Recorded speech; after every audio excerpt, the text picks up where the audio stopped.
বন্ধুরা, তোমরা কেমন আছো? আশা করি তোমরা খুব ভালো আছো। আমিও খুব ভালো আছি। আজকে তোমাদের আমি টিফিন বক্সের মধ্যে ইলিশ ভাপা করে দেখাচ্ছি। দেখো বন্ধুরা, আমি টিফিন বক্সের মধ্যে ইলিশ মাছ নিয়ে নিয়েছি। এর মধ্যে আমি কি কি দিচ্ছি তোমরা দেখতে থাকো। আমি এর মধ্যে প্রথমে একটু টক দই দিয়ে দিচ্ছি। আমি খুবই সামান্য অল্প একটু টক দই দিয়ে দিলাম।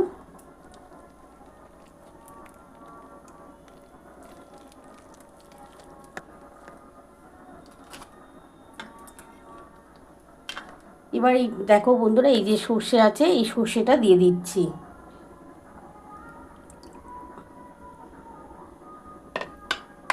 এবার এর মধ্যে নুন দেবো, হলুদ দেবো, একটু ঝাল লঙ্কার গুঁড়ো দেবো, কাঁচা লঙ্কা দেবো আর কাঁচা সর্ষের তেল, নুন দিয়ে ভালো করে মাখিয়ে আমি কিন্তু কড়ার মধ্যে জল বসিয়ে দিয়েছি। জলটা গরম হলে আমি কিন্তু টিফিন বক্সটা বসিয়ে দেবো।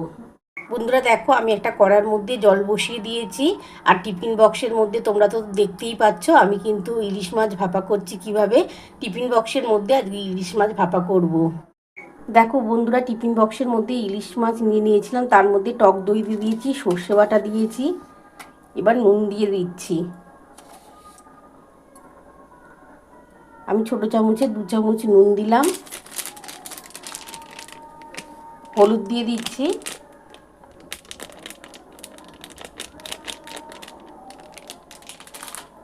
আর 1 চামচের মতো ঝাল লঙ্কার গুঁড়ো দিচ্ছি। 1 চামচ ঝাল লঙ্কার গুঁড়ো দিয়ে দিলাম। আর কাঁচা লঙ্কা দিয়ে দেবো, সর্ষের তেল দেবো, দিয়ে ভালো করে মাখাবো। বন্ধুরা দেখো, তোমরা তো দেখিয়ে নিয়েছো ইলিশ মাছের মধ্যে টক দই দিয়েছি, হলুদ দিলাম, নুন দিয়েছি, ছোটো চামচের 2 চামচ নুন দিয়েছি, 1 চামচ ঝাল লঙ্কার গুঁড়ো দিয়েছি। আর আমি কাঁচা লঙ্কা দিয়ে দিচ্ছি আর সামান্য অল্প একটু চিনি দিচ্ছি। এটা কিন্তু টেস্ট হওয়ার জন্য দিচ্ছি, তোমরা কিন্তু চিনিটা না দিলে না দিতে পারো।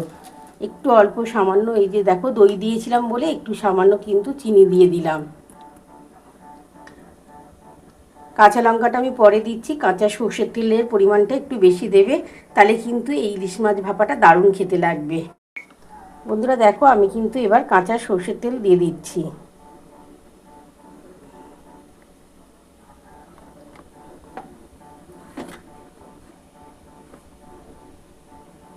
এবার উপর থেকে এই যে কাঁচা লঙ্কাটা দিয়ে দিলাম।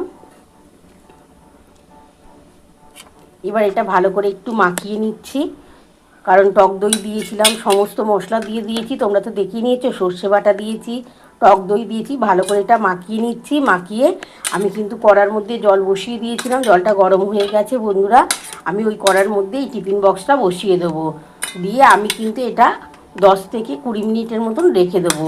গ্যাস আস্তে করে রাখবো, তাহলে কিন্তু ইলিশ মাছ ভাপাটা দারুণ খেতে লাগবে।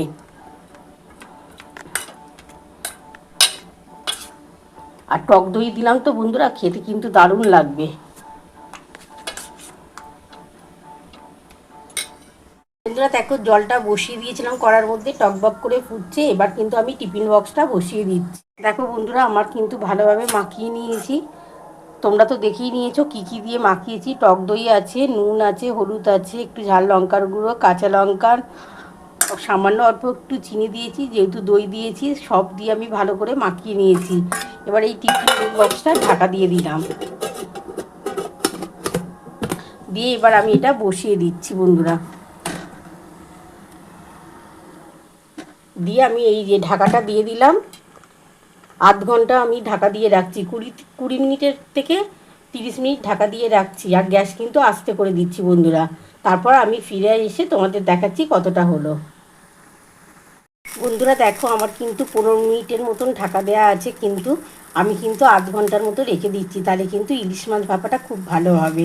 আধ ঘন্টা পর আমি ফিরে আসছি। দেখো, আমার কিন্তু আধ ঘন্টা হয়ে গেছে। আমি কিন্তু এবার ঢাকাটা খুলে দেখি কতটা হলো। আমার কিন্তু গ্যাস কিন্তু আস্তে করেই করছি বন্ধুরা। এবার আমি একটুখানি ঢাকাটা খুলে দেখি কতটা হলো।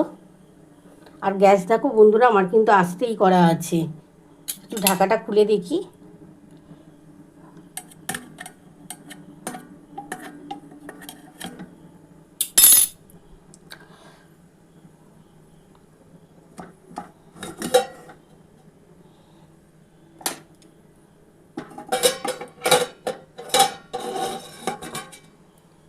দেখো বন্ধুরা, কত সুন্দর হয়েছে।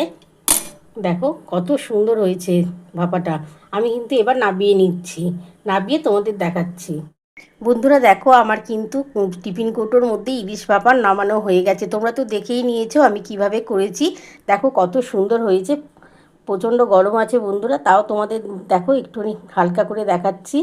দেখো কত সুন্দর হয়েছে, কালারটা ভীষণ সুন্দর এসছে। তোমরাও বাড়িতে প্লিজ একবার এইভাবে করে খেও, দেখো দারুণ লাগবে গরম ভাতের সাথে।